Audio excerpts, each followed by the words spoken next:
काम करू नक्की काय कार्यकर्त्यांना हा संदेश आहे तुमचा? हे बघा, सांगोला तालुक्यामध्ये मी गेली 40 वर्ष झालं राजकारण करतो. मी आता सध्या कुठल्याही पक्षामध्ये नाही. दीपक आबा साळुंके पाटील परिवार असंच आम्ही काल सांगोला नगरपालिकेची निवडणूक लढवली. मी, विद्यमान आमदार बाबासाहेब आणि भारतीय जनता पक्ष अशी आम्ही तिघांनी मिळून निवडणूक लढवली.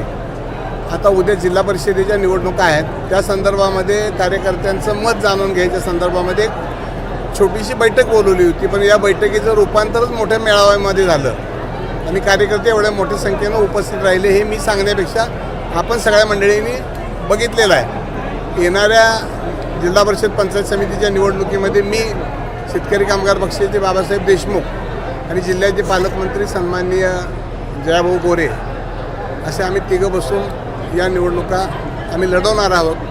आणखी त्यामध्ये जयाभाऊंनी कुणाला इन्क्लूड करायचं ठरवलं किंवा काहीतरी ठरवलं तर तोही निर्णय होऊ शकतो भविष्यात. आपण आता कार्यकर्त्यांची भावना आहे की कुठला तरी झेंडा आपल्याला हाती घ्यायचा आहे, तर तो पुढचा झेंडा भाजपचा असणार आहे का? एकंदरीत जयाभाऊ आणि देवेंद्र भाऊ यांची तुमच्याबरोबरची सलगी पाहता हा निर्णय भविष्यात होऊ शकतो. भविष्यात होऊ शकतो.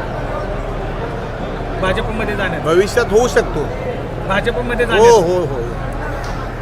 चालू घडामोडींचे अपडेट्स जाणून घेण्यासाठी आपल्या LV न्यूज चॅनलला सबस्क्राईब जरूर करा, लाईक करा, शेअर करा व कमेंट देखील करा. बेल आयकॉनवर प्रेस करा व नोटिफिकेशन्स मिळवा. पाहत रहा फक्त LV न्यूज. मुख्य संपादक विलास उत्तम लोखंडे.